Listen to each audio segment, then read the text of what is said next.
Good afternoon, guys. I want to talk to you today about something that is actually really quite personal to me. I'm sure out of all the people that are watching this video, I'm sure at least one of you will be able to relate to this in a similar fashion to I can. Obviously the title gives it away a bit, but for those of you that don't really know me or are just new to this channel or anything at all like that, I used to be in the army. I served in the British Army for just coming close to 13 years. And as far as I'm concerned, I served in one of the finest regiments in the British Army. I served in the 1st Battalion Irish Guards. When we were not in any conflict or anything like that, we were stood outside Buckingham Palace guarding the Queen, Her Majesty the Queen. And, you know, I know there's a lot of people that don't like the royal family and all the rest of it, and whether you like them or you don't like them, it was a big honour for me when I was 16 and I was going down that route, and just serving for my country was a massive honour. Now, I was taken away from the army because of an injury, otherwise I'd still be there right now.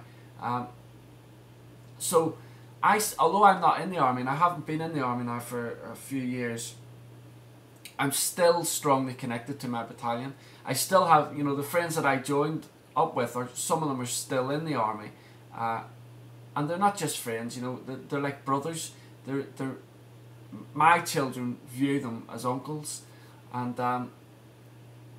so the attachment for me, for my battalion, the 1st Battalion Irish Guards, is still as strong as the day I joined, and I have a fierce loyalty towards the battalion and everything my battalion stands for, its history, everything. Now, when the war broke out after September 11th, the terrible tragedy that happened in New York, obviously a lot of men and women went out, and the 1st Battalion Irish Guards were one of the first battalions on the front line. They're an infantry regiment. And a lot of people don't know this. They see them stood outside Buckingham Palace with the big bearskins on and the red tunics, and they think that that's all they do, but they're not. They're frontline infantry soldiers, and in nearly every major conflict, the Falklands in the First World War and the Second World War, the Guards, whether it be the Irish Guards, the Welsh, the Scots, the Grenadier Guards, or the Coldstream Guards, they were all there on the front line. So a lot of people don't realise that, but that's what they do. Now, the 1st Battalion went out there and they lost a few lads. They had some casualties, some terrible casualties, and then they came back to the UK and they've done various things since then. However, the battalion, obviously on a rotation basis, the battalion had to go back out again, and they've been out there now for about a month, I believe. And next month, October, EA Games are bringing out Medal of Honor Afghanistan. Now, I don't mean to be a killjoy, guys, because, you know, I love gaming as much as the next person does, and gaming is, and I don't buy into this philosophy that children are running around with knives and wanting to kill people because they're playing games on, like, the Xbox, the PlayStation, Nintendo, those types, you know, like the Grand Theft Auto and stuff like that. I personally don't buy into the fact that these types of things influence children in that way. That's not what my problem is with Medal of Honor Afghanistan.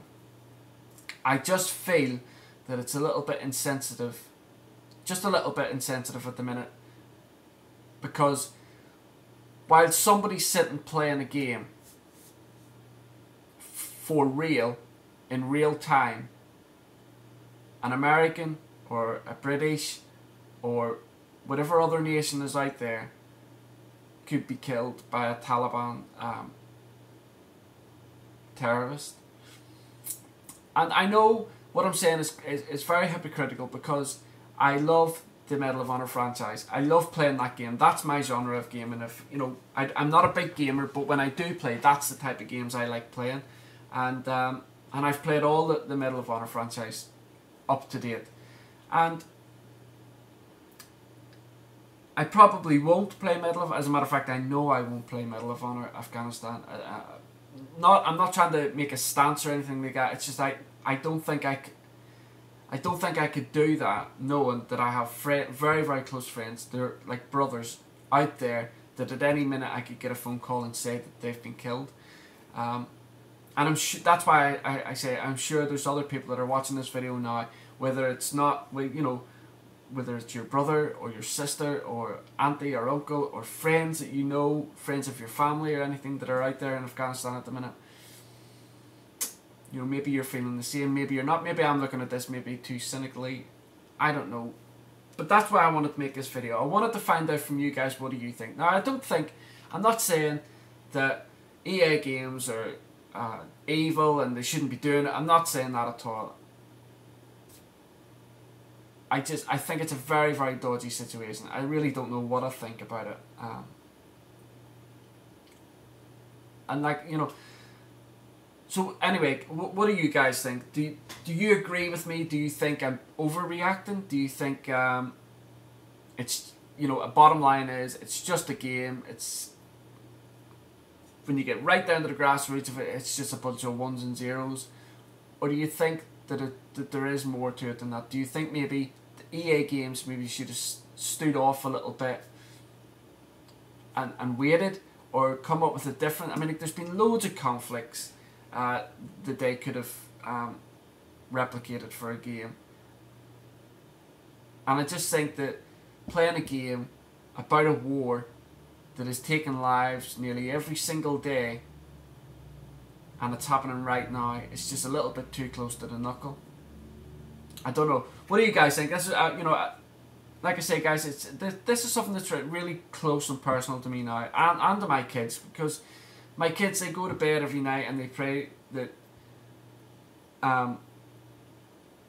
their uncles are going to be safe. You know, I mean, like, my kids have grown up with these guys all their lives, and it would be devastating for them if anything happened to them. So what do you guys think? Just either do a video response or leave some comments, or just send me a personal email, anything at all you want. Actually, I wrote a bit about this when EA first announced this, and it's over on my website, so I'll put a link up to that as well. You can go across and read that as well, see what you think. But see you all later, guys, and thanks for stopping by and watching the channel. Bye.